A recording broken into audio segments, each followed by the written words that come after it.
നമസ്കാരം ഫ്രണ്ട്സ്, എല്ലാവർക്കും KS പരീക്ഷയുടെ ക്ലാസ്സുകളിലേക്ക് സ്വാഗതം. ഞാൻ ഷഹബാസ് അഹമ്മദ്, നിങ്ങൾക്ക് വേണ്ടി സമ്മിറ്റ് AS അക്കാദമിയിൽ പൊളിറ്റി കൈകാര്യം ചെയ്യുന്നത് ഞാനായിരിക്കും. ഓക്കെ ഫ്രണ്ട്സ്, നമുക്ക് തുടങ്ങാം. ആദ്യമായി തന്നെ KS പരീക്ഷയുടെ സിലബസ് പരിചയപ്പെടാം. നമുക്കെല്ലാവർക്കും അറിയാം, KS എക്സാം 3 സ്റ്റേജിലൂടെയാണ് നടക്കുന്നത്. ആദ്യത്തെ സ്റ്റേജ് പ്രിലിമിനറിയാണ്, രണ്ടാമത്തെ സ്റ്റേജ് മെയിൻസ് എക്സാമാണ്, മൂന്നാമത്തെ സ്റ്റേജ് ഇൻ്റർവ്യൂ ആണ്. ഓക്കെ, സോ 3 ഘട്ടത്തിലൂടെയുള്ള പരീക്ഷയാണ് KS പരീക്ഷ. ഓക്കെ, ഇതിലാദ്യം പ്രിലിമിനറി എക്സാമാണ് അഥവാ പ്രിലിംസ് ആണ്. പ്രിലിംസിൽ നമുക്ക് പഠിക്കാനുള്ളത് 2 പേപ്പറുകളാണ്, GS paper 1, GS paper 2. Okay, ഇതിൻ്റെയൊക്കെ സിലബസിനെ കുറിച്ചൊക്കെ ആധികാരികമായിട്ടുള്ള ക്ലാസ്സുകൾ നിങ്ങൾ കേട്ടിട്ടുണ്ടാകുമെന്ന് കരുതുന്നു. സോ എൻ്റെ സബ്ജക്റ്റിൽ GS പേപ്പർ 1ലാണ് നമുക്ക് പൊളിറ്റി പഠിക്കാനുള്ളത്. ഓക്കെ, എന്തൊക്കെയാണ് GS പേപ്പർ 1ൽ പൊളിറ്റിയിൽ പഠിക്കാനുള്ളത്? ഒന്ന്, Indian constitution and its salient features. Okay, Indian ഭരണഘടന, അതേപോലെ തന്നെ ഇന്ത്യൻ ഭരണഘടനയുടെ സാലിയൻ ഫീച്ചേഴ്സ്, പ്രത്യേകതകൾ. 2, functions and responsibilities of union and the states. Union അഥവാ സെൻട്രൽ ഗവൺമെൻറ്റിൻ്റെയും സ്റ്റേറ്റ്സ് അഥവാ സംസ്ഥാന ഗവൺമെൻറ്റുകളുടെയും ചുമതലകളും അതേപോലെ തന്നെ ഫങ്ഷനുകളും. Then parliament and state legislature. Okay, പാർലമെൻറ്റും അതേപോലെ തന്നെ സ്റ്റേറ്റ് സംസ്ഥാന നിയമസഭകളും. Then structure, function, power and privileges. Okay, പാർലമെൻറ്റിൻ്റെയും സ്റ്റേറ്റ് ലെജിസ്ലേച്ചറിൻ്റെയും സ്ട്രക്ചർ എങ്ങനെയാണ്, ഫങ്ഷൻ എങ്ങനെയാണ്, പവർ എന്തൊക്കെയാണ്, പ്രിവിലേജുകൾ എന്തൊക്കെയാണ്. Then issues and challenges pertaining to federal structure. Okay, federal structure അഥവാ ഫെഡറലിസം നേരിട്ടുകൊണ്ടിരിക്കുന്ന പ്രധാനപ്പെട്ട വെല്ലുവിളികൾ എന്തൊക്കെയാണ്? ഓക്കെ, അപ്പോൾ എന്താണ് ഫെഡറേഷൻ നേരിട്ടുകൊണ്ടിരിക്കുന്ന വെല്ലുവിളികൾ ഒക്കെ നമുക്ക് പിന്നീട് പുറകെ പഠിക്കാം. Then devolution of power and finances up to local levels and challenges therein. Okay, അധികാര വിഭജനം, സെൻട്രൽ ഗവൺമെൻറ്റിനും സ്റ്റേറ്റ് ഗവൺമെൻറ്റിനും ഇടയിലുള്ള അധികാര വിഭജനം. ഓക്കെ, അപ്പോൾ central government, state government, local ലെവലിലുള്ള പഞ്ചായത്ത്, ഓക്കെ, തുടങ്ങിയ ഈ ത്രിതല ഭരണ സിസ്റ്റത്തിൻ്റെ പ്രത്യേകതകളും അതേപോലെ തന്നെ എങ്ങനെയൊക്കെയാണ് അധികാര വിഭജനം നടത്തിയിട്ടുള്ളതുമെന്ന് നമുക്ക് പരിചയപ്പെടേണ്ടതുണ്ട്. Then constitutional authorities, powers, functions and responsibilities. Okay, പ്രധാനപ്പെട്ട ഭരണഘടന അധികാരികൾ ആരൊക്കെ, അവരുടെ അധികാരങ്ങൾ എന്തൊക്കെ, ഫങ്ഷനുകൾ എന്തൊക്കെ, അതേപോലെ തന്നെ റെസ്പോൺസിബിലിറ്റീസ് അഥവാ ചുമതലകൾ എന്തൊക്കെ. ദെൻ പഞ്ചായത്തി രാജ്. ഓക്കെ, നമുക്കറിയാം പഞ്ചായത്ത് രാജ് സിസ്റ്റം, നമ്മുടെ നാട്ടിലെ പഞ്ചായത്ത്, അതുമായി ബന്ധപ്പെട്ട അനുബന്ധ ഫാക്ട്സുകൾ. Then public policy, governance and impact of LPG on governance. Okay, panchayat രാജിനെ കുറിച്ച് പഠിക്കണം, അതേപോലെ പബ്ലിക് പോളിസികളെ കുറിച്ച് പഠിക്കണം. ദെൻ ഗവേണൻസ്, ഓക്കെ, ഗവേണൻസിനെ കുറിച്ചിട്ട് അറിയണം.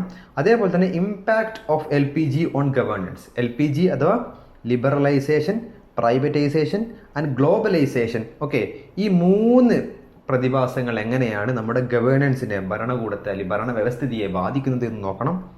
Then statutory, regulatory and quasi judicial bodies. Okay, പ്രധാനപ്പെട്ട സ്റ്റാറ്റ്യൂട്ടറി ബോഡീസുകൾ ഏതൊക്കെ, റെഗുലേറ്ററി ബോഡീസ് ഏതൊക്കെ, ദെൻ കോസി ജുഡീഷ്യൽ ബോഡീസ് ഏതൊക്കെ. ഓക്കെ, ഇതിൻ്റെയൊക്കെ അർത്ഥങ്ങൾ എന്താ, അർത്ഥതലങ്ങൾ എന്താ, നമുക്ക് പിന്നീട് ആധികാരികമായിട്ട് മനസ്സിലാക്കേണ്ടതുണ്ട്. സോ മുന്നോട്ട് പോകാം.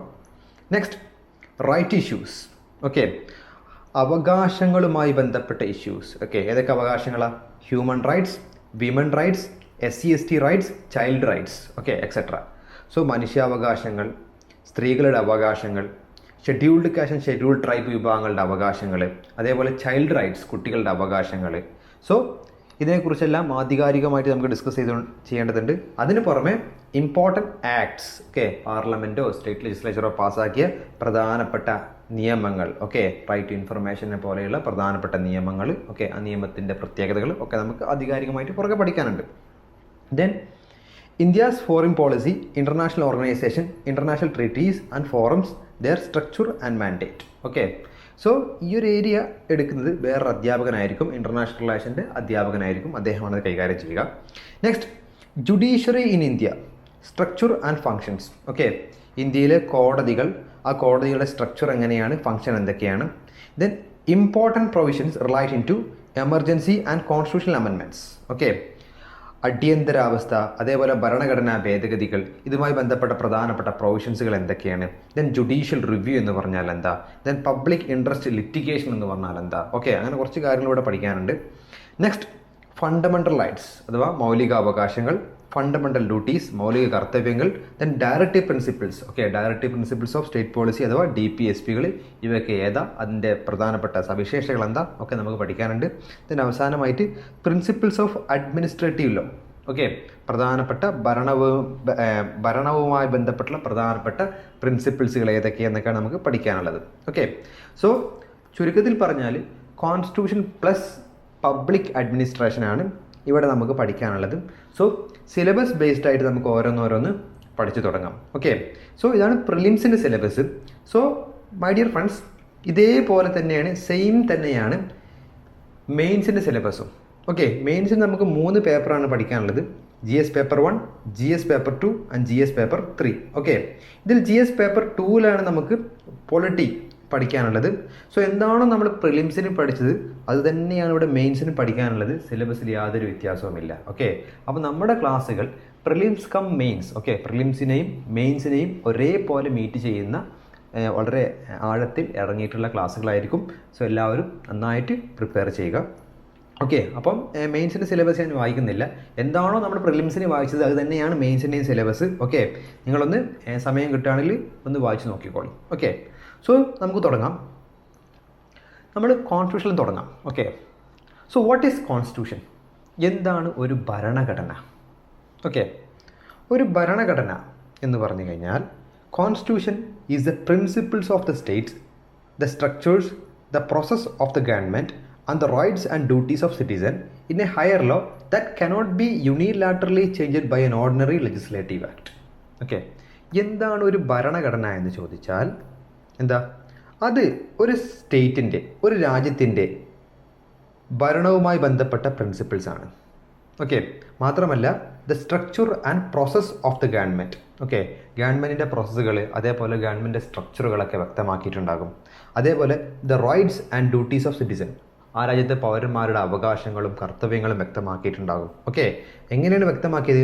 In a higher law that cannot be unilaterally changed by an ordinary legislative act. Okay, സാധാരണ നിയമങ്ങൾ ഉണ്ടാക്കുന്നതും ഒഴിവാക്കുന്നതും പോലെ ഒഴിവാക്കാൻ കഴിയാത്ത, ഓക്കെ, പൗരന്മാരുടെ അവകാശങ്ങളും കർത്തവ്യങ്ങളും വ്യക്തമാക്കുന്ന, ഗവൺമെൻറ്റിൻ്റെ സ്ട്രക്ചറും അതേപോലെ പ്രോസസ്സും വ്യക്തമാക്കുന്ന, ഓക്കെ, ഒരു രാജ്യത്തിൻ്റെ അഡ്മിനിസ്ട്രേറ്റീവായിട്ടുള്ള ലോ വ്യക്തമാക്കുന്ന ഒരു ബൃഹത് നിയമ സംഹിതയാണ് ഭരണഘടന എന്ന് പറഞ്ഞു കഴിഞ്ഞാൽ. Okay, so for example Indian ഭരണഘടനയിൽ സ്റ്റേറ്റിൻ്റെ പ്രിൻസിപ്പിൾസ് പറയുന്നുണ്ട്. ഇന്ത്യ ഗവൺമെൻറ് പ്രോസസ്സും സ്ട്രക്ചറും പറയുന്നുണ്ട്. പൗരന്മാരുടെ അവകാശങ്ങളും കർത്തവ്യങ്ങളും പറയുന്നുണ്ട്. സാധാരണ നിയമങ്ങൾ കൊണ്ടുവരുന്നത് പോലെ അല്ലെങ്കിൽ ഇല്ലാണ്ടാക്കുന്ന പോലെ ഭരണഘടന കൊണ്ടുവരാനും ഇല്ലാണ്ടാക്കാനും പറ്റുമോ? പറ്റത്തില്ല. ഓക്കെ, സോ വളരെ പ്രധാനപ്പെട്ട ഒരു രാജ്യത്തെ ഏറ്റവും പ്രധാനപ്പെട്ട നിയമസംഹിതയാണ് ഭരണഘടന. ദെൻ നമുക്ക് ഇന്ത്യയിലേക്ക് വരാം. The constitution of India is the supreme law of India. Okay, ഇന്ത്യയിലെ ഏറ്റവും സുപ്രീം ലോ ഇന്ത്യൻ ഭരണഘടനയാണ്. ഓക്കെ, അതായത് ഇന്ത്യയിൽ സുപ്രീം കോടതിയുണ്ട്, ഇന്ത്യയിൽ പ്രസിഡൻ്റ് ഉണ്ട്, ഇന്ത്യയിൽ പ്രൈം മിനിസ്റ്റർ ഉണ്ട്. ഓക്കെ, സോ ഇന്ത്യയിലെ ഏത് അതോറിറ്റിയും ആയിക്കോട്ടെ, ആ അതോറിറ്റിക്കെല്ലാം അവരുടെ അധികാരങ്ങൾ ലഭിച്ചത് ഇന്ത്യൻ ഭരണഘടനയിൽ നിന്നാണ്. ഇലക്ഷൻ കമ്മീഷനായാലും പാർലമെൻറ്റിനായാലും പ്രസിഡൻറ്റിനായാലും സുപ്രീം കോടതിക്കായാലും ഇവർക്കെല്ലാവർക്കും ഇവരുടെ അധികാരങ്ങൾ ലഭിച്ചിരിക്കുന്നത് ഇന്ത്യൻ ഭരണഘടനയിൽ നിന്നാണ്. ഓക്കെ, അപ്പോൾ ഇന്ത്യയിലെ ഏറ്റവും സുപ്രീം ലോ എന്ന് പറയുന്നത് ഇന്ത്യൻ ഭരണഘടനയാണ്. Okay, then it was adopted by the constitution assembly of India on 26 November 1949. Okay, 1949 November 26-നാണ് ഭരണഘടനാ നിർമ്മാണ സമിതി ഭരണഘടനയുടെ പണിയെല്ലാം പൂർത്തിയാക്കി അതിനെ അഡോപ്റ്റ് ചെയ്തത് അഥവാ സ്വീകരിക്കപ്പെട്ടത്. പക്ഷേ it became effective on 26 January 1915, the day of republic. Okay, 1949 November 26-നാണ് ഭരണഘടന അഡോപ്റ്റ് ചെയ്തതെങ്കിലും ഈ ഭരണഘടന നിലവിൽ വന്നത് 1950 ജനുവരി 26-നാണ്. ഓക്കെ, അത് എന്തുകൊണ്ടാണെന്ന് നമുക്ക് പിന്നീട് പുറകെ പഠിക്കാം. ഓക്കെ, ഇപ്പോൾ ഇത്ര മാത്രം മനസ്സിലാക്കുക. ഭരണഘടന അഡോപ്റ്റ് ചെയ്ത ദിവസം 1949 നവംബർ 26, പക്ഷേ ഇന്ത്യൻ ഭരണഘടന നിലവിൽ വന്ന ദിവസം 1950 ജനുവരി 26 എന്നുള്ള കാര്യം പ്രത്യേകം ശ്രദ്ധിക്കുക. ക്ലിയർ അല്ലേ? മനസ്സിലായല്ലോ? മുന്നോട്ട് പോകാം. Okay, then Indian constitution historical underpinnings. Okay, Indian ഭരണഘടന വന്ന ഒരു ചെറിയ ഒരു ഹിസ്റ്റോറിക്കൽ ബാക്ക്ഗ്രൗണ്ട് അല്ലെങ്കിൽ നാൾ വഴികൾ ഒന്ന് പരിചയപ്പെടാം. ഓക്കെ, എങ്ങനെയാണ് നമ്മൾ ഭരണഘടന അല്ലെങ്കിൽ ഭരണഘടനാ നിർമ്മാണ സമിതി ഈ ഒരു ആശയത്തിലേക്ക് എത്തിയതെന്ന് എങ്ങനെയാണ് നമുക്ക് നോക്കാം. Okay, in 1922 Mahatma Gandhi put forward the demand that India's political destiny should be determined by the Indians ദംസെൽവസ്. Okay, 1922 Mahatma Gandhi ഒരു പ്രഖ്യാപനം നടത്തി. എന്താ? India's political destiny should be determined by the Indians ദംസെൽവസ്. Okay, ഇന്ത്യയുടെ ഭാവി നിർണ്ണയിക്കേണ്ടത് ഇന്ത്യക്കാരാൽ മാത്രമായിരിക്കണം എന്ന് 1922 ഗാന്ധിജി പറഞ്ഞിട്ടുണ്ട്. ഓക്കെ, അപ്പോൾ ഇന്ത്യയുടെ ഡെസ്റ്റിനി, ഓക്കെ, ഇന്ത്യയുടെ ഫ്യൂച്ചർ അത് തീരുമാനിക്കേണ്ടത് ബ്രിട്ടീഷുകാരല്ല, മറിച്ച് ഇന്ത്യക്കാരാണ്. ഓക്കെ, സോ ഇൻഡയറക്റ്റ്ലി നമുക്കൊരു ഭരണഘടന വേണം, അല്ലെങ്കിൽ ഇന്ത്യയുടെ ഫ്യൂച്ചർ തീരുമാനിക്കേണ്ടത് ഇന്ത്യക്കാരാണ്. അത്തരമൊരു ആശയം ആദ്യമായി മുന്നോട്ട് വെച്ചത് 1922 മഹാത്മാഗാന്ധിയായിരുന്നു. ഓക്കെ, പിന്നീട് 1927 at Bombay session Motilal Nehru moved a resolution to frame a constitution for India.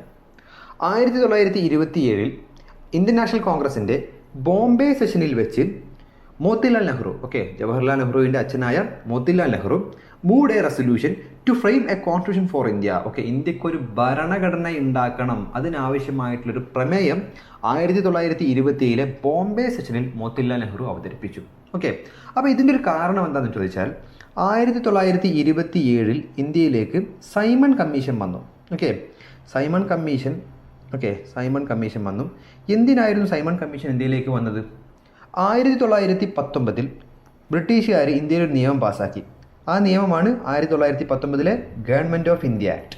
Okay, government of India act അല്ലെങ്കിൽ മൊണ്ടേഗു-ചെംസ്ഫോർഡ് ആക്ട്. ഓക്കെ, സോ ഈ ഒരു ആക്ടിൻ്റെ പ്രത്യേകത ഇന്ത്യയിൽ ഒരു റെസ്പോൺസിബിൾ ആയിട്ടുള്ള ഗവൺമെൻറ്റിനെ കൊണ്ടുവരിക എന്നതായിരുന്നു. Okay, so 1919 government of India act വന്നു. സോ ഇന്ത്യയിൽ ഒരു റെസ്പോൺസിബിൾ ഗവൺമെൻറ് ഉണ്ടാക്കിയെടുക്കുന്നതായിരുന്നു ഈ ആക്ടിൻ്റെ പ്രധാനപ്പെട്ട ലക്ഷ്യം. ഓക്കെ, അങ്ങനെ ഇന്ത്യയിൽ റെസ്പോൺസിബിൾ ഗവൺമെൻറ് ഈ ഒരു ആക്ടിൻ്റെ അടിസ്ഥാനത്തിൽ ബ്രിട്ടീഷുകാർ നടപ്പിലാക്കി. ഓക്കെ, ബ്രിട്ടീഷുകാർ നടപ്പിലാക്കിയെന്ന് പ്രത്യേകം പറയുന്നത് അവർക്ക് അനുകൂലമായ രീതിയിൽ നടപ്പിലാക്കി എന്നാണ്. ഓക്കെ, അങ്ങനെ 1919 വന്ന ഈ ഗവൺമെൻറ് ഓഫ് ഇന്ത്യ ആക്ടിൽ ഒരു ക്ലൗസ് ഉണ്ടായിരുന്നു. 10 വർഷം കഴിഞ്ഞാൽ എന്ന് പറഞ്ഞാൽ 1929 ഓക്കെ, ഇന്ത്യയിൽ ഫ്യൂച്ചർ കോൺസ്റ്റിറ്റ്യൂഷണൽ പ്രൊപ്പോസൽസ്, ഓക്കെ, ഇന്ത്യയിലെ ഭാവി ഗവൺമെൻറ് എങ്ങനെയൊക്കെയാണ് തീരുമാനിക്കാനുള്ള ഒരു കമ്മീഷനെ നിയമിക്കുമെന്ന് പറഞ്ഞിരുന്നു. ഓക്കെ, അങ്ങനെ ഗവൺമെൻറ് ഓഫ് ഇന്ത്യ ആക്ടിൽ പറഞ്ഞിരിക്കുന്ന ഒരു ഫ്യൂച്ചർ കമ്മീഷൻ, ആ കമ്മീഷനായിരുന്നു 1927 വന്ന സൈമൺ കമ്മീഷൻ. ഓക്കെ, 1929 വരേണ്ടിയിരുന്നത്, പക്ഷേ ഇംഗ്ലണ്ടിൽ ഇലക്ഷനൊക്കെ പ്രമാണിച്ച് നേരത്തെ തന്നെ അവർ വന്നു. പക്ഷേ ഏറ്റവും വലിയ ഇൻട്രസ്റ്റിംഗ് ആയിട്ടുള്ള കാര്യം, ഇന്ത്യക്ക് ഫ്യൂച്ചർ ഗവൺമെൻറ്, ഓക്കെ, ഇന്ത്യയിൽ അല്ലെങ്കിൽ ഇന്ത്യയുടെ ഭാവി തീരുമാനിക്കുന്ന ആ ഒരു കമ്മീഷനിൽ ഒരു ഇന്ത്യക്കാരൻ പോലും ഇല്ലാത്തതിനാൽ സൈമൺ കമ്മീഷനെ ഇന്ത്യയിലെ ജനത മൊത്തമായിട്ട് എതിർത്തു. ഓക്കെ, അപ്പം ആ കാലഘട്ടത്തിൽ അന്നത്തെ ബ്രിട്ടീഷ് വൈസ്രോയി ആയിരുന്ന ലോർഡ് ഇർവിൻ ഇന്ത്യക്കാർക്ക് സ്വന്തമായൊരു ഭരണഘടന ഉണ്ടാക്കാൻ കഴിയില്ല, ഓക്കെ, സ്വന്തമായൊരു ഭരണഘടന ഉണ്ടാക്കാൻ കഴിയുമെങ്കിൽ ഉണ്ടാക്കി കാണിക്കൂ എന്ന് ഇന്ത്യൻ ജനതയെ വെല്ലുവിളിച്ചു. ഓക്കെ, സോ അങ്ങനെ ഇർവിൻ്റെ വെല്ലുവിളി ഏറ്റെടുത്തുകൊണ്ടാണ് 1927 ബോംബെ സെഷനിൽ വെച്ച് മോത്തിലാൽ നെഹ്റു ഇന്ത്യക്കൊരു ഭരണഘടന ഉണ്ടാക്കണം എന്നുള്ളൊരു പ്രമേയം അവതരിപ്പിച്ചത്. ക്ലിയർ അല്ലേ? മനസ്സിലായല്ലോ? മുന്നോട്ട് പോകാം. ദെൻ തൊട്ടടുത്ത വർഷം 1928 in all party conference a committee was set up under the chairmanship of Motilal Nehru to determine the principles of the constitution of India. Okay, അപ്പോൾ 1927 ബോംബെ സെഷനിൽ വെച്ച് മോത്തിലാൽ നെഹ്റു ഒരു പ്രമേയം അവതരിപ്പിച്ചു, ഇന്ത്യക്കൊരു ഭരണഘടന ഉണ്ടാക്കണം. ഓക്കെ, അതങ്ങനെ പാസ്സായി. സോ ഇന്ത്യക്കൊരു ഭരണഘടന ഉണ്ടാക്കാൻ തീരുമാനിച്ചു. അതിൻ്റെ അടിസ്ഥാനത്തിൽ 1928 ഒരു ഓൾ പാർട്ടി കോൺഫറൻസ്, ഇന്ത്യയിലെ എല്ലാ പൊളിറ്റിക്കൽ പാർട്ടിയുടെയും ഒരു കോൺഫറൻസ് വിളിച്ചു ചേർത്തു. ഓക്കെ, അതിലൊരു കമ്മിറ്റി രൂപീകരിച്ചു. ആ കമ്മിറ്റിയുടെ അധ്യക്ഷനാരായിരുന്നു? മോത്തിലാൽ നെഹ്റു തന്നെയായിരുന്നു. എന്തായിരുന്നു ഈ കമ്മിറ്റിയുടെ പ്രധാനപ്പെട്ട പണി? ഓക്കെ, ഇന്ത്യക്ക് ആവശ്യമായിട്ടുള്ളൊരു ഭരണഘടന അത് നിർമ്മിക്കുക എന്നുള്ളതായിരുന്നു. ഓക്കെ, സോ അതിൻ്റെ അടിസ്ഥാനത്തിൽ 1928 തന്നെ നെഹ്റു എന്താക്കി? ഒരു കോൺസ്റ്റിറ്റ്യൂഷൻ തയ്യാറാക്കി. The report was submitted and was called Nehru report. This was the first attempt by Indians to frame a full fledged constitution for India. Okay, so 1928 Nehru ഒരു ഭരണഘടന ഉണ്ടാക്കി. ഓക്കെ, നെഹ്റു റിപ്പോർട്ട് എന്ന് പറഞ്ഞ റിപ്പോർട്ടിലൂടെയാണ് ആ ഒരു ഭരണഘടന ഉണ്ടാക്കിയിട്ടുള്ളത്. ഓക്കെ, ആ ഭരണഘടനയുടെ പേര് നെഹ്റു റിപ്പോർട്ട് എന്നായിരുന്നു. ഓക്കെ, സോ ആ റിപ്പോർട്ടിൻ്റെ അടിസ്ഥാനത്തിൽ എന്താക്കി, ഇന്ത്യക്ക് സ്വന്തമായ ഒരു ഭരണഘടന ആദ്യമായി 1928 മോത്തിലാൽ നെഹ്റു ഉണ്ടാക്കി. ഓക്കെ, അപ്പോൾ ഇന്ത്യക്ക് ആദ്യമായൊരു ഭരണഘടന ഉണ്ടാക്കിയത് 1928 മോത്തിലാൽ നെഹ്റു ആയിരുന്നു എന്നുള്ള കാര്യം പ്രത്യേകം ശ്രദ്ധിക്കുക. ഓക്കെ, അത് ബ്രിട്ടീഷുകാരെ വെല്ലുവിളി ഏറ്റെടുത്തുകൊണ്ട് ഉണ്ടാക്കിയതാണ് എന്നുള്ള കാര്യം കൂടി ഇവിടെ പ്രത്യേകം നോട്ട് ചെയ്യണം. ക്ലിയർ അല്ലേ? മനസ്സിലായല്ലോ? മുന്നോട്ട് പോകാം. ദെൻ പിന്നീട് the idea for constitution assembly was first forward by M N. Roy in 1934 and Congress demand in 1935. Okay, ഇന്ത്യക്ക് സ്വന്തമായൊരു ഭരണഘടന വേണം. ഓക്കെ, ആ ഭരണഘടന ഉണ്ടാക്കേണ്ടത് ഇന്ത്യക്കാർ തന്നെയാണ് എന്ന്. ഓക്കെ, അങ്ങനെ ആദ്യമായൊരു ഭരണഘടനാ നിർമ്മാണ സമിതിക്ക് അഥവാ കോൺസ്റ്റിറ്റ്യൂഷൻ അസംബ്ലിക്ക് ഇന്ത്യക്ക് സ്വന്തമായൊരു ഭരണഘടനാ നിർമ്മാണ സമിതി വേണം എന്നുള്ള ആവശ്യം ആദ്യമായിട്ട് ബ്രിട്ടീഷുകാരുടെ മുന്നിൽ ഉന്നയിച്ചത് എം.എൻ. റോയ് ആയിരുന്നു. 1934 ഓക്കെ, അപ്പോൾ കമ്മ്യൂണിസ്റ്റ് പ്രവർത്തകനായിരുന്ന അല്ലെങ്കിൽ കമ്മ്യൂണിസ്റ്റ് പ്രസ്ഥാനങ്ങളുടെയൊക്കെ ആദ്യകാല നേതാവായിരുന്ന എം.എൻ. റോയ് ആണ് ഇന്ത്യക്ക് സ്വന്തമായൊരു കോൺസ്റ്റിറ്റ്യൂഷൻ അസംബ്ലി വേണം, ഓക്കെ, അത് ഇന്ത്യക്കാരിൽ തന്നെ നിർമ്മിക്കപ്പെടണം എന്നുള്ളൊരു ആവശ്യം ആദ്യമായിട്ട് ഉന്നയിച്ചത്. ഓക്കെ, then തൊട്ടടുത്ത വർഷം 1935 ഇന്ത്യൻ നാഷണൽ കോൺഗ്രസും ഇത് ആവശ്യപ്പെട്ടു. ഓക്കെ, സോ ബ്രിട്ടീഷ് ഗവൺമെന്റിനോട് ഇന്ത്യക്ക് ഒരു ഭരണഘടന ഉണ്ടാക്കാൻ ആവശ്യമായിട്ടുള്ള ഭരണഘടനാ നിർമ്മാണ സമിതി വേണം എന്ന ആവശ്യം ആദ്യമായിട്ട് ഉന്നയിച്ചത് 1934 എം.എൻ. റോയ് ആണ്. Okay, then the British adopted it through August offer. 1934 M N. Roy ആവശ്യപ്പെട്ടു, 35 കോൺഗ്രസ് ആവശ്യപ്പെട്ടു. പക്ഷേ ബ്രിട്ടീഷുകാരെന്താക്കിയില്ല, അത് പരിഗണിച്ചില്ല. പക്ഷേ ബ്രിട്ടീഷുകാർക്ക് പിന്നീട് അംഗീകരിക്കേണ്ടി വന്നു. രണ്ടാം ലോക മഹായുദ്ധത്തിൽ ഇന്ത്യക്കാരുടെ സപ്പോർട്ട് കിട്ടാൻ വേണ്ടി ഇന്ത്യക്ക് ഒരു ഭരണഘടന ഉണ്ടാക്കാം, പക്ഷെ അത് യുദ്ധാനന്തരത്തിൽ, ഓക്കെ, രണ്ടാം ലോക മഹായുദ്ധത്തിന് ശേഷം ഇന്ത്യക്ക് സ്വന്തമായ ഒരു ഭരണഘടന ഉണ്ടാക്കിക്കോളാം, അല്ലെങ്കിൽ ഒരു ഭരണഘടന നിർമ്മാണ സമിതി ഉണ്ടാക്കാം എന്ന് 1940 ഓഗസ്റ്റ് ഓഫറിലൂടെ ആരംഗീകരിച്ചു? ബ്രിട്ടീഷ് ഗവൺമെന്റ് ഫലത്തിൽ അംഗീകരിച്ചു, അല്ലെങ്കിൽ തത്വത്തിൽ അംഗീകരിച്ചു. സോ 34 എം.എൻ. റോയ് ആവശ്യപ്പെട്ടു, 35 കോൺഗ്രസ് ആവശ്യപ്പെട്ടു. പക്ഷെ ബ്രിട്ടീഷുകാരത് ഫലത്തിൽ അംഗീകരിക്കുന്നത് 1940 ഓഗസ്റ്റ് ഓഫറിലാണ്. ഓക്കെ, ഫലത്തിൽ അംഗീകരിക്കുക മീൻസ് അവർ സമ്മതിക്കൂ, പക്ഷെ എപ്പായിരിക്കും? യുദ്ധത്തിന് ശേഷമായിരിക്കും. യുദ്ധത്തിൽ ഇന്ത്യക്കാർ എന്താക്കണം? ബ്രിട്ടനെ സപ്പോർട്ട് ചെയ്യണം. സോ അങ്ങനെ സപ്പോർട്ട് ചെയ്ത് കഴിഞ്ഞാൽ യുദ്ധാനന്തരം ഇന്ത്യക്കൊരു ഭരണഘടന നിർമ്മാണ സമിതി നൽകിക്കൊള്ളാമെന്നും 1940 ഓഗസ്റ്റ് ഓഫറിലൂടെ ബ്രിട്ടീഷുകാർ അംഗീകരിച്ചു. ഓക്കെ, ഇതിനെ ഇന്ത്യൻ നാഷണൽ കോൺഗ്രസ് എതിർത്തു. ഓക്കെ, ദെൻ പിന്നീട് കാലങ്ങൾ കുറേ മുന്നോട്ട് പോയി. ഇനി ശ്രദ്ധിക്കുക, the constitution assembly was constituted in November 1946 on the recommendation of cabinet mission. Okay, പക്ഷേ ഇന്ത്യക്കൊരു ഭരണഘടനാ നിർമ്മാണ സമിതി സ്ഥാപിച്ചത് 1946 ക്യാബിനറ്റ് മിഷൻ്റെ റെക്കമെൻഡേഷൻ്റെ അടിസ്ഥാനത്തിലാണ്. ഓക്കെ, അപ്പം ഇന്ത്യക്ക് ഒരു ഭരണഘടനാ നിർമ്മാണ സമിതി വന്നത് 1946 ക്യാബിനറ്റ് മിഷൻ്റെ റെക്കമെൻഡേഷൻ്റെ അടിസ്ഥാനത്തിലാണ് എന്ന് പ്രത്യേകം മനസ്സിലാക്കുക.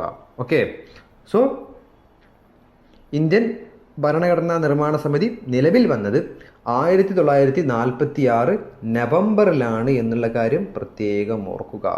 ക്ലിയർ അല്ലേ? മനസ്സിലായല്ലോ? സോ ക്യാബിനറ്റ് മിഷൻ്റെ റെക്കമെൻഡേഷൻ്റെ അടിസ്ഥാനത്തിൽ ഇന്ത്യക്ക് ഒരു ഭരണഘടനാ നിർമ്മാണ സമിതി വന്നത് 1946 നവംബർ മാസമാണ് എന്നുള്ള കാര്യം പ്രത്യേകം ഓർക്കുക. ഓക്കെ, ദെൻ നമ്മൾ പറഞ്ഞു ക്യാബിനറ്റ് മിഷൻ്റെ റെക്കമെൻഡേഷൻ്റെ അടിസ്ഥാനത്തിലാണ് ഇന്ത്യക്കൊരു ഭരണഘടനാ നിർമ്മാണ സമിതി വന്നത്. ഓക്കെ, എന്തായിരുന്നു ക്യാബിനറ്റ് മിഷൻ്റെ റെക്കമെൻഡേഷൻ, അല്ലെങ്കിൽ എന്തായിരുന്നു ക്യാബിനറ്റ് മിഷൻ്റെ സ്കീം, അല്ലെങ്കിൽ എന്തായിരുന്നു ഇന്ത്യൻ ഭരണഘടനാ നിർമ്മാണ സമിതിയുടെ സ്ട്രക്ചർ? ശ്രദ്ധിക്കാം. The total strength of the constitution assembly was to be 389. Of these 29 seats were to be allotted to British India and 93 seats to the princely states. Okay, ഭരണഘടനാ നിർമ്മാണ സമിതിയുടെ ടോട്ടൽ സ്ട്രെങ്ത് എത്ര ആയിരിക്കും? 389 ആയിരിക്കും. അതിൽ 296 സീറ്റ് ആർക്കായിരിക്കും? ബ്രിട്ടീഷ് ഇന്ത്യയിലെ പ്രൊവിൻസസുകളായിരിക്കും. അതേപോലെ 93 സീറ്റുകൾ നാട്ടുരാജ്യങ്ങൾക്കുമായിരിക്കും. അതായത് 1946 ഇന്ത്യ എന്ന് പറഞ്ഞു കഴിഞ്ഞാൽ കുറേ ബ്രിട്ടീഷ് പ്രോവിൻസസുകളും അതേപോലെ തന്നെ 12ഓളം ബ്രിട്ടീഷ് പ്രോവിൻസസുകളും അതേപോലെ തന്നെ കുറച്ച് നാട്ടുരാജ്യങ്ങളും, ഓക്കെ, 545ഓളം നാട്ടുരാജ്യങ്ങളും 12ഓളം ബ്രിട്ടീഷ് പ്രോവിൻസസുകളുമുള്ള ഒരു പ്രദേശമായിരുന്നു. ഓക്കെ, നാട്ടുരാജ്യങ്ങളിൽ എന്ന് പറഞ്ഞാൽ പ്രിൻസിപ്പൽ സ്റ്റേറ്റ്സ് അഥവാ നാട്ടുരാജാക്കന്മാർ ഭരിക്കുന്ന കുറേ പ്രദേശങ്ങൾ. ഓക്കെ, അങ്ങനെ 500-ൽ പരം നാട്ടുരാജ്യങ്ങളും അതേപോലെ തന്നെ 12ഓളം ബ്രിട്ടീഷ് പ്രോവിൻസുകളും ബ്രിട്ടീഷ് സംസ്ഥാനങ്ങളും കൂടി ചേർന്നതായിരുന്നു അന്നത്തെ ഇന്ത്യ. ഓക്കെ, സോ ഭരണഘടനാ നിർമ്മാണ സമിതിയിലെ ടോട്ടൽ സ്ട്രെങ്ത് 389 ആയിരുന്നു. അതിൽ 296 സീറ്റുകൾ ബ്രിട്ടീഷ് പ്രോവിൻസസിനും 93 സീറ്റുകൾ ബ്രിട്ടീഷ് ഇന്ത്യയിലെ അന്നത്തെ നാട്ടു രാജ്യങ്ങൾക്കും പ്രിൻസ്ലി സ്റ്റേറ്റ്സിനുമായിരുന്നു. ക്ലിയർ അല്ലേ? മനസ്സിലായല്ലോ? മുന്നോട്ട് പോകാം. Then each province and princely states were to be allotted seats in proportion to their respective population. 1 seat was for every million population. Okay, അതായത് പ്രിൻസ്ലി സ്റ്റേറ്റ്സിലെയും അതേപോലെ തന്നെ ബ്രിട്ടീഷ് പ്രോവിൻസസിൻ്റെയും സീറ്റുകൾ നമ്മൾ പറഞ്ഞു 389 സീറ്റ് ബ്രിട്ടീഷ് പ്രോവിൻസസിനുണ്ട്. അതേപോലെ തന്നെ ടോട്ടൽ 389 സീറ്റ് ഉണ്ട്. അതിൽ 296 സീറ്റ് ബ്രിട്ടീഷ് പ്രോവിൻസസിനും 93 സീറ്റ് പ്രിൻസ്ലി സ്റ്റേറ്റ്സിനുമായിരുന്നു. ഓക്കെ, ഇതിൽ എന്തിൻ്റെ അടിസ്ഥാനത്തിലാണ് 296 സീറ്റ് ബ്രിട്ടീഷ് പ്രോവിൻസസിനും അതേപോലെ 93 സീറ്റും നാട്ടുരാജ്യങ്ങൾക്കും കൊടുത്തത്? അവരുടെ പോപ്പുലേഷൻ ആനുപാതികമായിട്ടായിരുന്നു. ഓക്കെ, സോ 10 ലക്ഷം ആളുകൾക്ക് ഒരു പ്രതിനിധി എന്നുള്ളൊരു കണക്കായിരുന്നു. ഓക്കെ, അതിൻ്റെ അടിസ്ഥാനത്തിൽ 296 സീറ്റുകൾ ആർക്ക് കൊടുത്തു? ബ്രിട്ടീഷ് പ്രോവിൻസസുകൾക്കും 93 സീറ്റുകൾ പ്രിൻസ്ലി സ്റ്റേറ്റ്സിനും കൊടുത്തു. ക്ലിയർ അല്ലേ? സോ പോപ്പുലേഷൻ ആനുപാതികമായിട്ടായിരുന്നു നാട്ടുരാജ്യങ്ങൾക്കും അതേപോലെ ബ്രിട്ടീഷ് പ്രോവിൻസസുകൾക്കും സീറ്റ് അലോട്ട് ചെയ്ത് കൊടുത്തത്. ഇനി ശ്രദ്ധിക്കാം, seats allocated to each British province were to be divided among 3 principal communities: Muslims, Sikhs and general, all except Muslims and Sikhs in proportion to their population. Okay, നമ്മൾ പറഞ്ഞു 296 സീറ്റുകൾ ആർക്കാണ്? British പ്രോവിൻസസുകൾക്കാണ്. Okay, ഈ 296 seats നമ്മൾ എന്താക്കി? 3ആയി divide ചെയ്തു. Okay, അതിൽ ഒരു ഭാഗം മുസ്ലിംസിനും മറ്റൊരു ഭാഗം സിഖുകൾക്കും ബാക്കി എല്ലാ വിഭാഗങ്ങൾക്കും കൂടിയായിട്ട് കൊടുത്തു. ഓക്കെ, സോ ബ്രിട്ടീഷ് പ്രോവിൻസസുകളെ സീറ്റുകൾ മുസ്ലിംസ്, സിഖ് ആൻഡ് ജനറൽ എന്നീ 3 കാറ്റഗറിയുള്ള ആളുകൾക്ക് എന്താക്കി? തരം തിരിച്ചു കൊടുത്തു. Okay, then the representatives of the princely states were to be nominated by the head of the princely states. Okay, so British പ്രോവിൻസുകളിൽ ഇലക്ഷൻ ആയിരുന്നു. പക്ഷെ നാട്ടുരാജ്യങ്ങളിൽ നിന്നുള്ള ഭരണഘടനാ നിർമ്മാണ സമിതിയിലേക്കുള്ള പ്രതിനിധികളെ അതാത് നാട്ടുരാജ്യങ്ങളുടെ അല്ലെങ്കിൽ നാട്ടുരാജാക്കന്മാർ നോമിനേറ്റ് ചെയ്യുന്നവരായിരുന്നു. ഓക്കെ, അപ്പം ബ്രിട്ടീഷ് പ്രോവിൻസുകളിൽ ഒരു പാർഷ്യൽ ഇലക്ഷൻ ആയിരുന്നു. പക്ഷേ പ്രിൻസ്ലി സ്റ്റേറ്റ്സിൽ എന്തായിരുന്നു? നോമിനേഷൻ ആയിരുന്നു. That is why our constituent assembly was partially a nominated body and was partially a elected body. Okay, നാട്ടുരാജ്യങ്ങളിൽ നിന്നുള്ള ആളുകൾ നോമിനേറ്റഡ് ആയിരുന്നു. പക്ഷേ ബ്രിട്ടീഷ് പ്രോവിൻസിൽ നിന്നുള്ള ആളുകൾ ഇലക്റ്റഡ് വഴിയായിരുന്നു. പക്ഷേ ഇലക്ഷൻ തന്നെ എങ്ങനെയായിരുന്നു? 3 വിഭാഗങ്ങൾ. ഓക്കെ, മുസ്ലിംസ് പ്രതിനിധികളെ തിരഞ്ഞെടുക്കുന്നത് മുസ്ലിംസ് മാത്രമായിരുന്നു. സിഖ് പ്രതിനിധികളെ തിരഞ്ഞെടുക്കുന്നത് സിഖ് മതക്കാരായിരുന്നു. ദെൻ ബാക്കി എല്ലാവരും കൂടി ചേർന്നിട്ടാണ് ജനറൽ സ്ഥാനാർത്ഥികളെയും തിരഞ്ഞെടുത്തിട്ടുള്ളത്. ഓക്കെ, സോ ടോട്ടൽ 389 സീറ്റായിരുന്നു. അതിൽ 296 സീറ്റ് ബ്രിട്ടീഷ് പ്രോവിൻസുകൾക്ക്, 93 സീറ്റുകൾ പ്രിൻസ്ലി സ്റ്റേറ്റ്സിന്. ഓക്കെ, പോപ്പുലേഷന് ആനുപാതികമായിട്ടാണ് പ്രിൻസ്ലി സ്റ്റേറ്റ്സിനും അതേപോലെ തന്നെ ബ്രിട്ടീഷ് പ്രോവിൻസസിനും സീറ്റ് ഡിവൈഡ് ചെയ്ത് കൊടുത്തത്. ഓക്കെ, ദെൻ ബ്രിട്ടീഷ് പ്രോവിൻസസുകളിലെ സീറ്റുകൾ പ്രധാനമായും 3 വിഭാഗങ്ങൾക്കാണ് കൊടുത്തിട്ടുള്ളത്. ഒന്ന് മുസ്ലിംസിനും സിഖുകൾക്കും, ദെൻ ഈ 2 വിഭാഗം ഒഴികെയുള്ള ബാക്കി എല്ലാവർക്കും ജനറൽ സീറ്റുമാണ് കൊടുത്തിട്ടുള്ളത്. ഓക്കെ, ദെൻ നാട്ടുരാജ്യങ്ങളിലെ പ്രതിനിധികളെ, ഭരണഘടനാ നിർമ്മാണ സമിതിയിലേക്കുള്ള പ്രതിനിധികളെ ആ നാട്ടുരാജ്യങ്ങളിലെ രാജാക്കന്മാർ നോമിനേറ്റ് ചെയ്യുകയായിരുന്നു. ഓക്കെ, സോ ഇതായിരുന്നു ക്യാബിനറ്റ് മിഷന്റെ സ്കീം. ഈ സ്കീമിന്റെ അടിസ്ഥാനത്തിലാണ് നമ്മുടെ ഭരണഘടനാ നിർമ്മാണ സമിതിയിലേക്ക് അംഗങ്ങൾ വന്നത് എന്നുള്ള കാര്യം പ്രത്യേകം ശ്രദ്ധിക്കാം. ക്ലിയർ അല്ലേ? മനസ്സിലായല്ലോ? മുന്നോട്ട് പോകാം. Then the Constituent Assembly was constituted in November 1946 under the scheme formulated by the Cabinet Mission. Okay, so Cabinet Missionന്റെ സ്കീമിന്റെ അടിസ്ഥാനത്തിലാണ് 1946 നവംബർ മാസം ഇന്ത്യൻ ഭരണഘടനാ നിർമ്മാണ സമിതി നിലവിൽ വന്നത്. സോ 1946 നവംബർ മാസം നമ്മുടെ ഭരണഘടന നിർമ്മാണ സമിതി നിലവിൽ വന്നു. ക്ലിയർ അല്ലേ? മനസ്സിലായല്ലോ? മുന്നോട്ട് പോകാം. First meeting. The Constituent Assembly held its first meeting on December 9, 1946. Okay, 1946 December 9 നമ്മുടെ ഭരണഘടനാ നിർമ്മാണ സമിതി ആദ്യ മീറ്റിംഗ് സംഘടിപ്പിച്ചത്. ഓക്കെ, സോ ടോട്ടൽ 389 അംഗങ്ങൾ ഉണ്ടായിരുന്നു എന്ന് പറഞ്ഞിരുന്നു. ആ 389 അംഗങ്ങളിൽ 211 പേരായിരുന്നു ഫസ്റ്റ് മീറ്റിങ്ങിൽ പങ്കെടുത്തത്. ഓക്കെ, അപ്പം 1946 നവംബർ മാസം ഭരണഘടനാ നിർമ്മാണ സമിതി നിലവിൽ വന്നു. അതിൻ്റെ ആദ്യ മീറ്റിംഗ് 1946 ഡിസംബർ 9 ഈ ഡേറ്റ് വളരെ ഇമ്പോർട്ടൻ്റാണ്. ഓക്കെ, അന്നേ ദിവസം എത്ര പേര് പങ്കെടുത്തു? 211 പേർ പങ്കെടുത്തു. Okay, then doctor Sachidananda Sinha became the temporary president. Okay, first ദിവസം നമ്മുടെ ഭരണഘടനാ നിർമ്മാണ സമിതിയെ അല്ലെങ്കിൽ അതിനെ നിയന്ത്രിച്ചത്, അതിന് അധ്യക്ഷനായത് കൂട്ടത്തിൽ ഏറ്റവും പ്രായം കൂടിയ ഡോക്ടർ സച്ചിദാനന്ദ സിൻഹയായിരുന്നു. ക്ലിയർ അല്ലേ? പക്ഷെ സഭയെ ആദ്യമായി അഭിസംബോധന ചെയ്ത് സംസാരിച്ചത് ആരായിരുന്നു? JB കൃപലാനി ആയിരുന്നു എന്നുള്ള കാര്യം പ്രത്യേകം നോട്ട് ചെയ്യാം. ഓക്കെ, ദെൻ പിന്നീട് 2 ദിവസം കഴിഞ്ഞപ്പം ഈ 1946 December 11 1946 December 11 doctor Rajendra Prasad was elected as the president of the assembly. Okay, 1946 December 11 doctor Rajendra Prasad ഭരണഘടനാ നിർമ്മാണ സമിതിയുടെ അധ്യക്ഷനായി മാറി, സ്ഥിരം പ്രസിഡന്റായി മാറി. And both HC Mukherjee and VT Krishnachari were elected as the vice presidents of the assembly. ഭരണഘടനാ നിർമ്മാണ സമിതിയുടെ വൈസ് പ്രസിഡന്റുമാരായി 2 പേരെ തിരഞ്ഞെടുത്തു. ആരൊക്കെയാണ്? HC Mukherjee and VT Krishnachari. Okay, so ശ്രദ്ധിക്കുക, 1946 December 9 first meeting. Okay, first meeting preside ചെയ്ത ആരാണ്? ഡോക്ടർ സച്ചിദാനന്ദ സിൻഹ ആയിരുന്നു.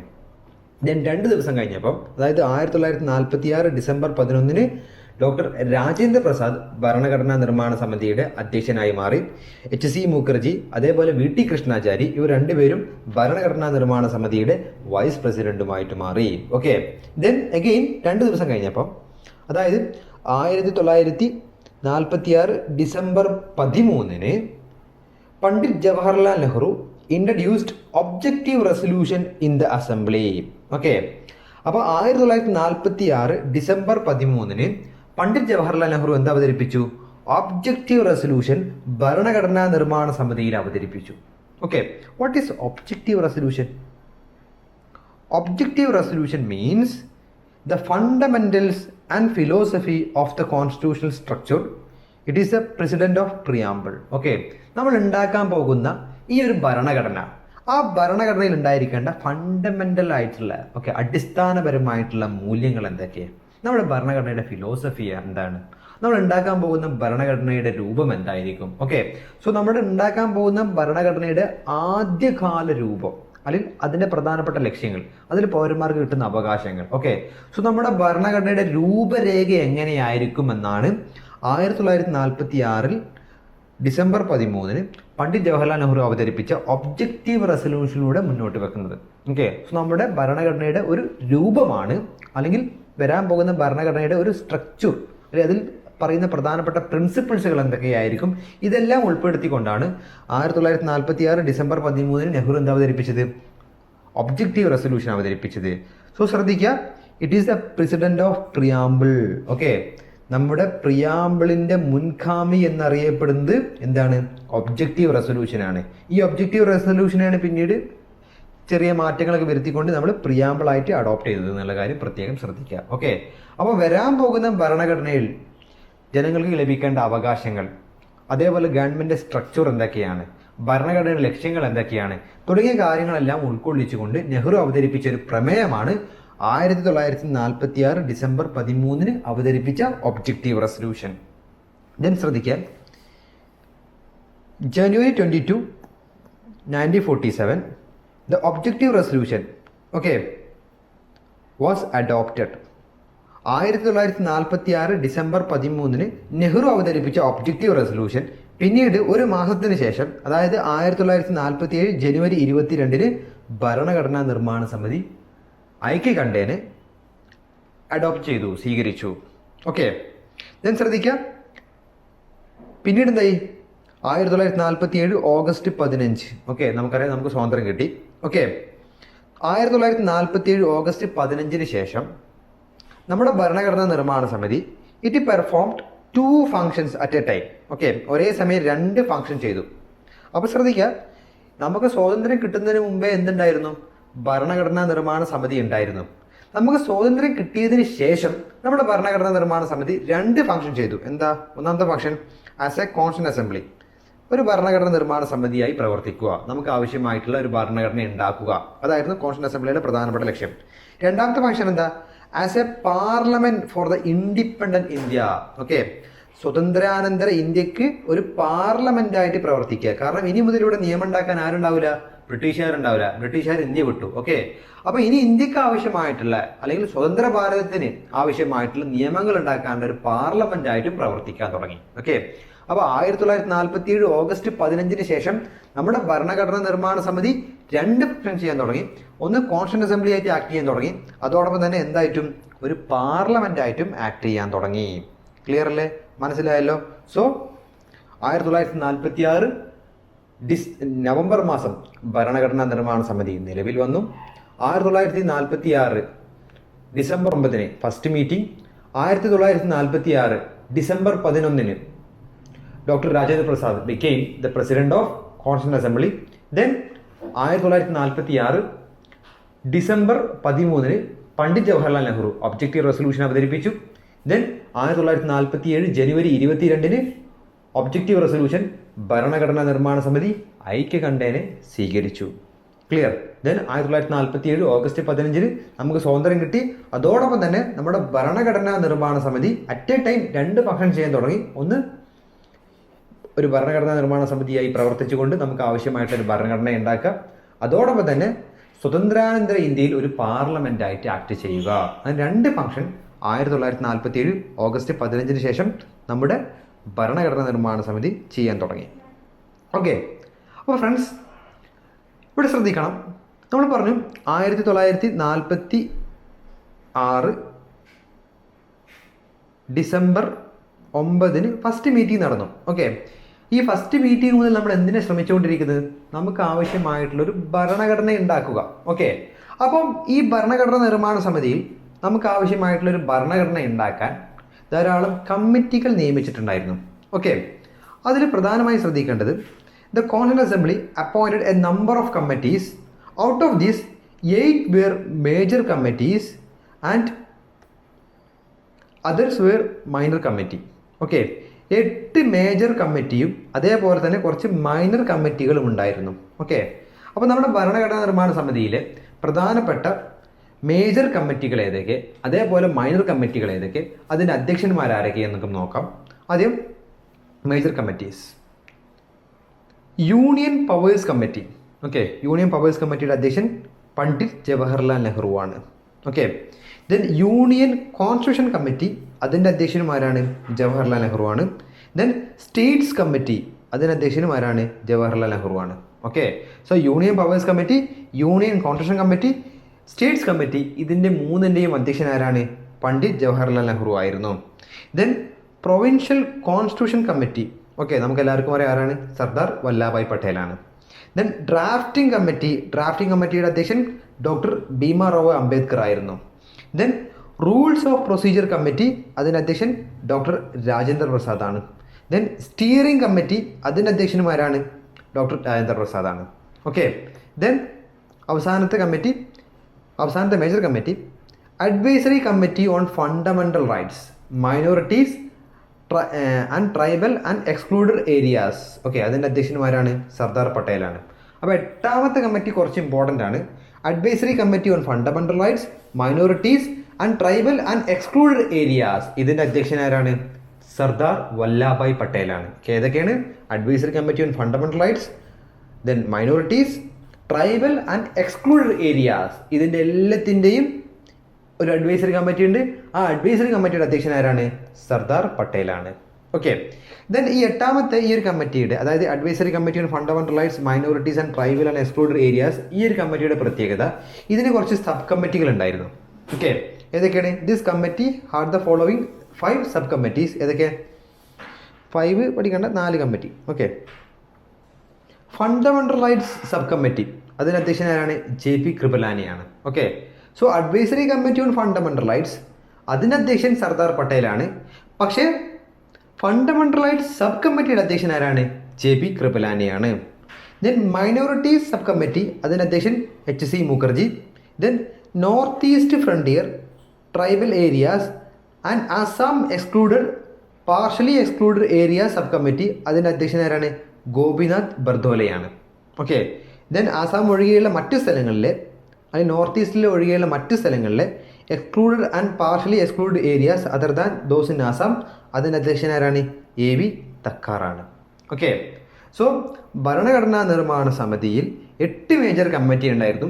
അതിൽ 8ാമത്തെ കമ്മിറ്റി അത് advisory committee on fundamental rights minorities and tribal and excluded areas ആയിരുന്നു.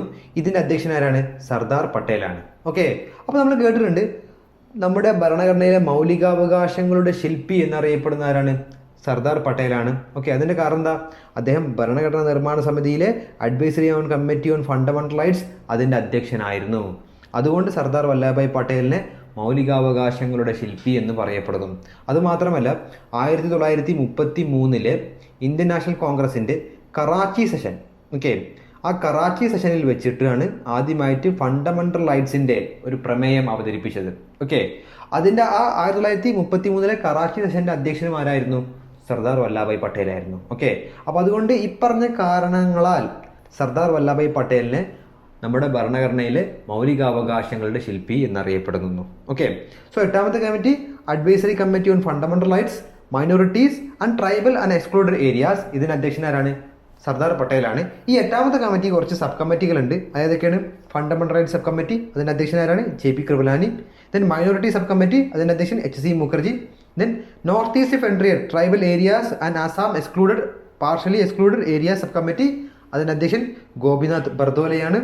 Then excluded and partially excluded areas അതിൻ്റെ അധ്യക്ഷനാരാണ്? AV തക്കാറാണ്. Okay. അപ്പം ഏതൊക്കെയാണ് പ്രധാനപ്പെട്ട major committee?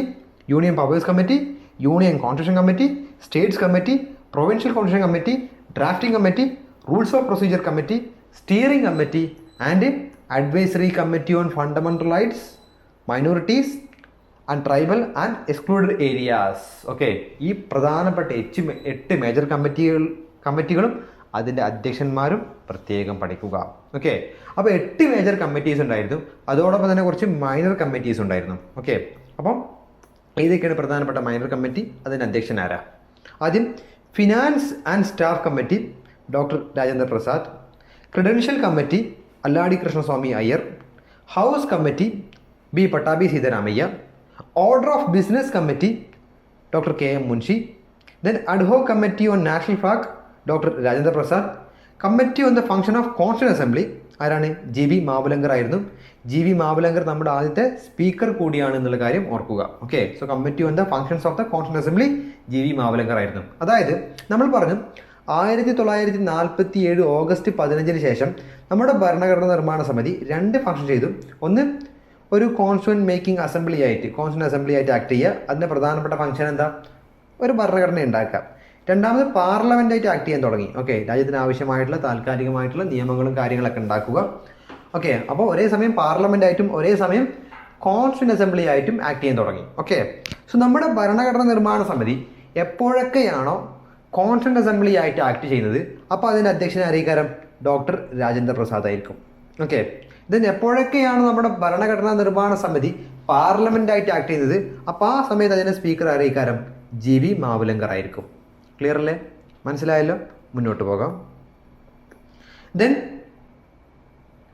Committee on the functions of constituent assembly GV Mavalankar ആണ്.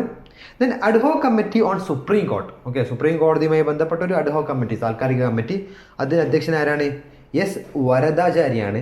ഒരു കാര്യം പ്രത്യേകം ശ്രദ്ധിക്കുക, S. Varadachari is not an assembly member. നമ്മുടെ ഭരണഘടനാ നിർമ്മാണ സമിതിയിൽ അംഗമല്ലായിരുന്നു ആര്? S. Varadachari. Okay. So S. Varadachari അധ്യക്ഷനായിട്ടുള്ള കമ്മിറ്റിയാണിത്, ad hoc committee on supreme court.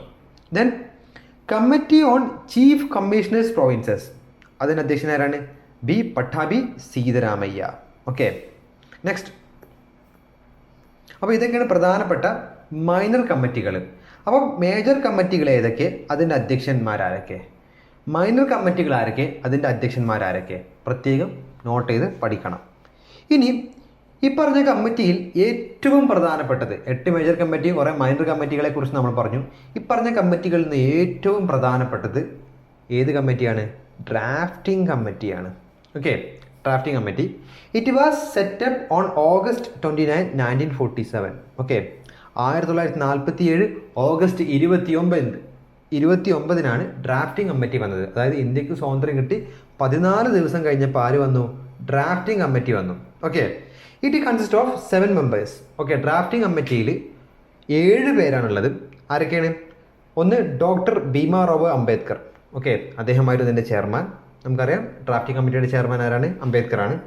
Then മറ്റംഗങ്ങൾ ആരൊക്കെയാണ്? ഈ അംഗങ്ങളെ പേരൊക്കെ പഠിക്കണം. ഒന്ന് N Gopalaswami Ayyangar, Alladi Krishnaswami Iyer, doctor K M Munshi, Syed Mohammad Saadullah, then N Madhava Rao. Okay, N Madhava Rao originally member അല്ലായിരുന്നു, അദ്ദേഹം പിന്നീട് വന്ന ആളാണ്.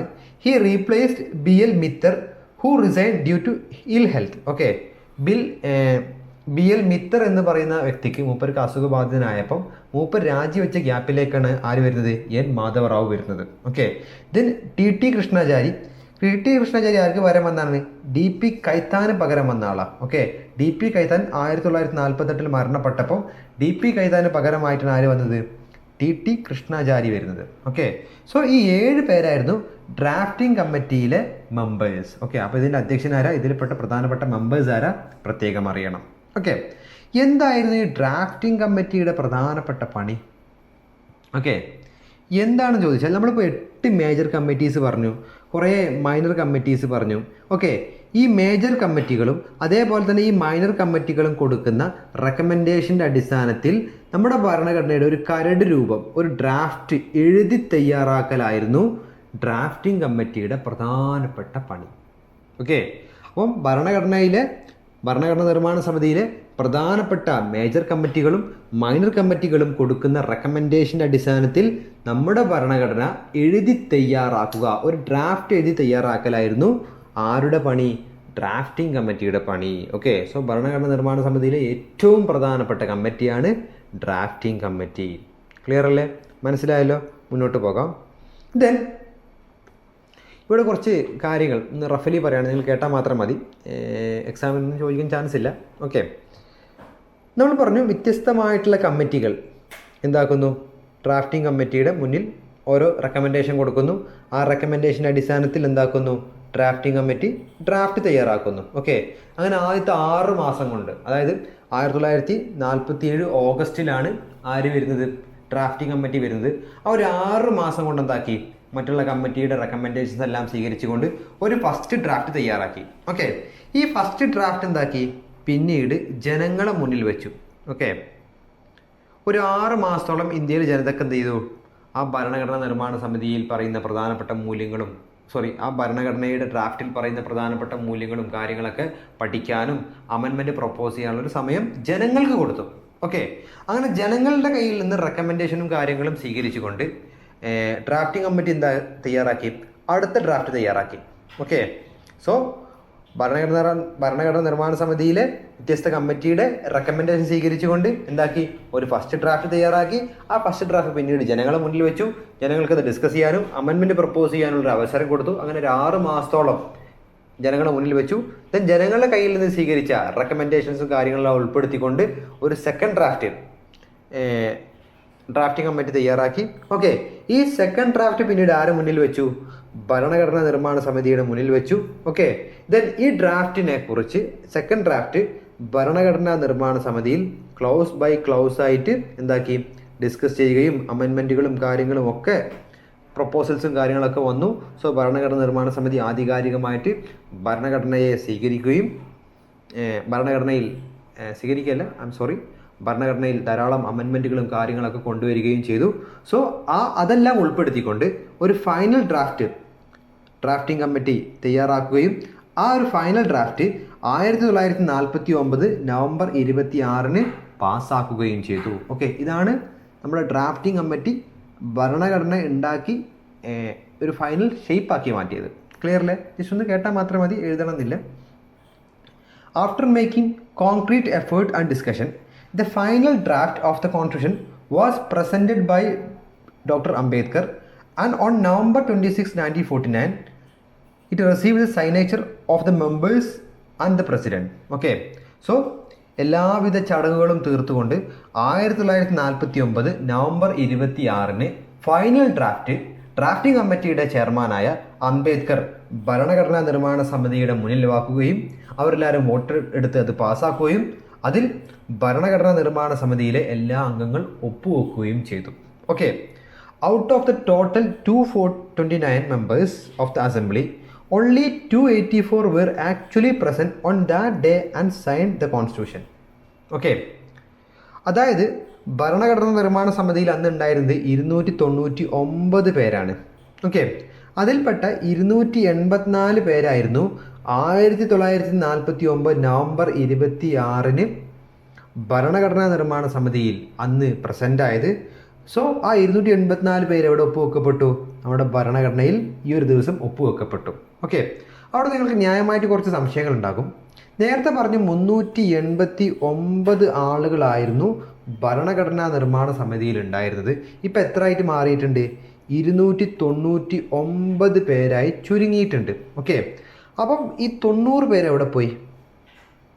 ശ്രദ്ധിക്കുക ഫ്രണ്ട്സ്, നമ്മുടെ ഭരണഘടനാ നിർമ്മാണ സമിതി നിലവിൽ വന്നത് 1946 നവംബറിലാണ് അല്ലേ?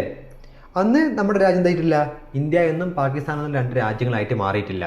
പിന്നീട് 1947 ഓഗസ്റ്റ് 15 എന്തായി? ഇന്ത്യയും പാകിസ്ഥാനും വിഭജിക്കപ്പെട്ടു. സോ പാകിസ്ഥാൻ പ്രദേശങ്ങളിൽ നിന്നുള്ള ഈ 90 പേര് എവിടെ നിന്ന് പോയി? നമ്മുടെ ഭരണഘടനാ നിർമ്മാണ സമിതിയിൽ നിന്നും പോയി. ഓക്കെ, റിമൈനിങ് ആയിട്ടുള്ള 299 പേരായിരുന്നു പിന്നീട് 1947 ഓഗസ്റ്റ് 15 ശേഷം ഭരണഘടനാ നിർമ്മാണ സമിതിയിൽ ഉണ്ടായിരുന്നത്. ക്ലിയർ അല്ലേ? മനസ്സിലായല്ലോ? ഓക്കെ, സോ അങ്ങനെ 299 പേരായിരുന്നു ടോട്ടൽ ബാക്കിയുള്ളത്. ആ 299 പേരിൽ 1949 നവംബർ 26 എത്ര പേരെ ഉണ്ടായിരുന്നുള്ളൂ? 284 പേര് മാത്രമേ ഉണ്ടായിരുന്നുള്ളൂ. സോ അവരെല്ലാവരും എന്തായി? ഭരണഘടനാ നിർമ്മാണ സമിതിയിൽ ഒപ്പുവെച്ചു. Okay, then the time taken to make the constitution is 2 years 11 months and 18 days. Okay, നമ്മുടെ ഭരണഘടനാ നിർമ്മാണ സമിതി ഭരണഘടന പൂർത്തീകരിക്കാൻ 2 വർഷവും 11 മാസവും 18 ദിവസവും എടുത്തു. ക്ലിയർ അല്ലേ? മനസ്സിലായല്ലോ? Okay, this also the date mention in the preamble. Okay, നമ്മുടെ പ്രിയാമ്പിളിൽ മെൻഷൻ ചെയ്യുന്ന ഡേറ്റും എന്നാണ്? 1949 നവംബർ 26. ക്ലിയർ അല്ലേ? മനസ്സിലായല്ലോ? സോ ഭരണഘടനയുടെ എല്ലാ പണിയും പൂർത്തിയായി ഭരണഘടനാ നിർമ്മാണ സമിതിയിലെ എല്ലാ അംഗങ്ങളും ഒപ്പുവെക്കപ്പെട്ട ദിവസമാണ് 1949 നവംബർ 26. അഥവാ നമ്മുടെ ഭരണഘടന നമ്മൾ അഡോപ്റ്റ് ചെയ്ത ദിവസമാണ് 1949 November 26. Okay, but friends, 1949 November 26 ഭരണഘടന അഡോപ്റ്റ് ചെയ്തത് എങ്കിലും the constitution came into being or came into force on January 26, 1915. നമ്മുടെ ഭരണഘടന അഡോപ്റ്റ് ചെയ്തത്, അതിൽ ഭരണഘടനാ നിർമ്മാണ സമിതിയിലെ എല്ലാ അംഗങ്ങളും ഒപ്പുവെച്ചത് 1949 നവംബർ 26 എങ്കിലും നമ്മുടെ ഭരണഘടന നിലവിൽ വന്നത് 1950 ജനുവരി 26. Okay, this day is referred in the constitution as the day of its commencement and celebrated as republic day. നമ്മുടെ ഭരണഘടന നിലവിൽ വന്ന ദിവസമായി നമ്മൾ ആചരിക്കുന്നത് 1950 ജനുവരി 26 അത് നമ്മൾ റിപ്പബ്ലിക് ഡേ ആയിട്ട് ആചരിക്കാറുണ്ട്. ഓക്കെ, അപ്പോൾ ഫ്രണ്ട്സ്, ഇവിടെ ന്യായമായിട്ടൊരു ക്വസ്റ്റ്യൻ ഉണ്ട്. 1949 നവംബർ 26 നമ്മുടെ ഭരണഘടനാ നിർമ്മാണ സമിതി ഭരണഘടനയുടെ എല്ലാ പണിയും പൂർത്തിയാക്കി ഭരണഘടനയിൽ ഒപ്പുവെച്ച് ഭരണഘടന അഡോപ്റ്റ് ചെയ്തത്. പക്ഷേ ഭരണഘടന നിലവിൽ വരുന്നത് 2 മാസം കഴിഞ്ഞ് 1950 ജനുവരി 26. ഓക്കെ, എന്തിന് നമ്മൾ 2 മാസം കാത്തു നിന്ന് 1950 ജനുവരി 26 ഭരണഘടന പാസ്സാക്കി? അതിൻ്റെ കാരണം January 26 was specifically chosen as the date of the commencement of the Constitution because of its historical importance. It was on this day in 1913 that Purna Swaraj Day was celebrated. അതായത് 1929 ഇന്ത്യൻ നാഷണൽ കോൺഗ്രസിൻ്റെ Lahore session. Okay, ഈ Lahore സെഷന് Indian ഹിസ്റ്ററിയിൽ വളരെയധികം പ്രസക്തിയുണ്ട്. Okay, എന്താണ്? ഒന്ന്, ഈ ദിവസം, അതായത് 1929 അല്ലെങ്കിൽ ഈ വർഷം, എല്ലാവരും ക്ഷമിക്കുക, 1929 ലാഹോർ സെഷൻ്റെ പ്രസക്തി. ഓക്കെ, എന്താണെന്ന് വെച്ചാൽ 3 തീരുമാനങ്ങൾ ഇന്നെടുത്തു. 1929 ലാഹോർ സെഷനിൽ പ്രധാനമായും 3 തീരുമാനമെടുത്തു. ഏതൊക്കെയാണ്? ഒന്ന്, the goal of Indian national Congress will be പൂർണ്ണ സ്വരാജ്. ഓക്കെ, ഇന്ത്യൻ നാഷണൽ കോൺഗ്രസിൻ്റെ ലക്ഷ്യം ഇനി മുതൽ പൂർണ്ണ സ്വരാജ് ആയിരിക്കും. 2, സിവിൽ ഡിസൊബീഡിയൻസ് മൂവ്മെൻറ്റ്. ഓക്കെ, അഥവാ ഉപ്പ് സത്യാഗ്രഹം ആരംഭിക്കും. ദെൻ മൂന്നാമത്തെ പ്രഖ്യാപനം 1930 ജനുവരി 26 എന്താക്കും? ഇന്ത്യയുടെ ഫസ്റ്റ് ഇൻഡിപെൻഡൻസ് ഡേ ആയിട്ട് ആചരിക്കും. ഓക്കെ, സോ അതിൻ്റെ അടിസ്ഥാനത്തിൽ 1930 ജനുവരി 26 നമ്മൾ എന്താക്കിയിട്ടുണ്ട്? ഇന്ത്യയുടെ ഫസ്റ്റ് ഇൻഡിപെൻഡൻസ് ഡേ ആയിട്ട് അന്ന് ആചരിച്ചിട്ടുണ്ട്. അപ്പോൾ 1929 ലാഹോർ സെഷനിലെടുത്ത 3 തീരുമാനങ്ങൾ: ഒന്ന്, ഇന്ത്യൻ നാഷണൽ കോൺഗ്രസിൻ്റെ ലക്ഷ്യം ഇനി മുതൽ പൂർണ്ണ സ്വരാജായിരിക്കും. 2, സിവിൽ ഡിസൊബീഡിയൻസ് മൂവ്മെൻറ്റ് അഥവാ ഉപ്പ് സത്യാഗ്രഹം ആരംഭിക്കും. 3, 1930 ജനുവരി 26 ഇന്ത്യയുടെ ഫസ്റ്റ് ഇൻഡിപെൻഡൻസ് ഡേ ആയിട്ട് ആചരിക്കും. നമ്മളത് ആചരിക്കുകയും ചെയ്തിട്ടുണ്ട്. ഓക്കെ, സോ 1930 ജനുവരി 26 നമ്മൾ എന്താക്കിയിട്ടുണ്ട്? നമ്മുടെ ഫസ്റ്റ് ഇൻഡിപെൻഡൻസ് ഡേ ആയിട്ട് ആചരിച്ചിട്ടുണ്ട്. ഓക്കെ, ഈ ഒരു സംഭവം കമ്മമറേറ്റ് ചെയ്യാൻ വേണ്ടിയിട്ടാണ് 2 മാസം കാത്തുനിന്ന് 1950 ജനുവരി 26 ഇന്ത്യൻ ഭരണഘടന നിലവിൽ വരുത്തിയത്. ഓക്കെ, സോ 1930 ജനുവരി 26 ഫസ്റ്റ് ഇൻഡിപെൻഡൻസ് ഡേ അത് കമ്മമറേറ്റ് ചെയ്യാൻ വേണ്ടിയിട്ടാണ് 2 മാസം കാത്തുനിന്ന് 1950 ജനുവരി 26 ഇന്ത്യൻ ഭരണഘടന പാസ്സാക്കിയത്. ക്ലിയർ അല്ലേ? മനസ്സിലായല്ലോ? ഒരു കാര്യം കൂടി പറയാം. ദ ഒറിജിനൽ കോൺസ്റ്റിറ്റ്യൂഷൻ, അതായത് 1950 ജനുവരി 26 നിലവിൽ വന്ന നമ്മുടെ original constitution contains 1 preamble, 22 parts, 8 schedules and 395 articles. ഒരു പ്രിയാമ്പിളും 22 പാർട്സുകളും അഥവാ 22 ചാപ്റ്ററുകളും 8 ഷെഡ്യൂളുകളും 395 ആർട്ടിക്കിൾസുമായിരുന്നു 1950 ജനുവരി 26 നിലവിൽ വന്ന ഇന്ത്യൻ ഭരണഘടനയിലുണ്ടായിരുന്നത്. ക്ലിയർ അല്ലേ? മനസ്സിലായല്ലോ? സോ സം ഫാക്ട്സ്, നമ്മുടെ ഭരണഘടന നിർമ്മാണ സമിതിയുമായി ബന്ധപ്പെട്ട കുറച്ച് ഫാക്ട്സുകൾ കൂടി പഠിക്കാം.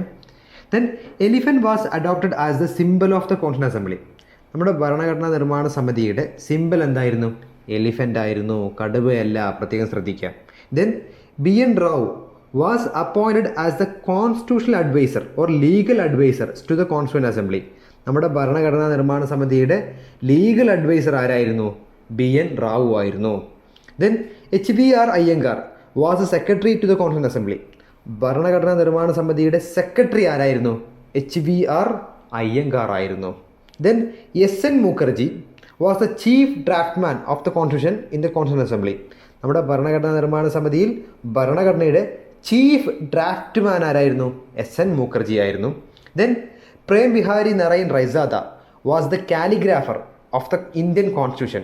Okay, the original constitution was hand written by him. നമ്മുടെ ഒറിജിനൽ ഭരണഘടനയുടെ കാലിഗ്രാഫർ അല്ലെങ്കിൽ നമ്മുടെ ഒറിജിനൽ ഭരണഘടന കൈപ്പടയിൽ എഴുതിയത് ആരാണ്? പ്രേം ബിഹാരി നറൈൻ റൈസാദയായിരുന്നു. Okay, then the original version was beautified and decorated by Nandalal Bose and Beohar Ram Manohar Sinha. Okay, നമ്മുടെ ഭരണഘടന ഡിസൈൻ ചെയ്തത് ആരൊക്കെയാണ്? നന്ദലാൽ ബോസും അതേപോലെ ബോഹർ റാം മനോഹർ സിൻഹയുമായിരുന്നു. Okay, then Beohar Ram Manohar Sinha illuminated, beautified and ornamented the original preamble calligraphed by Prem Behari Narain Raizada. Okay, നമ്മുടെ ഭരണഘടനയുടെ ആമുഖമായിട്ടുള്ള പ്രിയാമ്പിൾ അത് ഡിസൈൻ ചെയ്തത് ആരാണ്? ബോർ റാം മനോഹർ സിൻഹയായിരുന്നു. ഓക്കെ, അതായത് ശ്രദ്ധിക്കാം, ഇതാണ് നമ്മുടെ ഭരണഘടനയുടെ പ്രിയാമ്പിൾ. ഓക്കെ, ഒറിജിനൽ ഭരണഘടനയുടെ പ്രിയാമ്പിൾ ഇങ്ങനെയായിരുന്നു. ഇതിലെ ടെക്സ്റ്റ് ഇത് എഴുതിയിരിക്കുന്നത് ആരാണ്? ഇത് എഴുതിയതാരായിരുന്നു? പ്രേം ബിഹാരി നറൈൻ റൈസാദയായിരുന്നു. ഓക്കെ, പക്ഷേ അത് ഡിസൈൻ ചെയ്തത് ആരാണ്? ബോർ റാം മനോഹർ സിൻഹയായിരുന്നു. ഓക്കെ, ഈ സൈഡിലെ കണ്ട ഡിസൈനെ കണ്ടോ? ഇതൊക്കെ ചെയ്ത് ബോർ റാം മനോഹർ സിൻഹയായിരുന്നു. ക്ലിയർ അല്ലേ? മനസ്സിലായല്ലോ? മുന്നോട്ട് പോകാം. ഓക്കെ, സോ എലിഫൻ്റ് ആയിരുന്നു ഔദ്യോഗിക ചിഹ്നം, BN Rao ആയിരുന്നു ലീഗൽ അഡ്വൈസർ, HV അയ്യങ്കാർ ആയിരുന്നു ഭരണഘടനാ നിർമ്മാണ സമിതിയുടെ സെക്രട്ടറി. ദെൻ SN മുഖർജി ആയിരുന്നു ചീഫ് ഡ്രാഫ്റ്റ്മാൻ. പ്രേം ബിഹാരി നാരായൺ റൈസാദയായിരുന്നു ഭരണഘടനയുടെ ഒറിജിനൽ ടെക്സ്റ്റ് അല്ലെങ്കിൽ ഒറിജിനൽ ഭരണഘടന ഹാൻഡ് റിട്ടൺ ചെയ്തത്.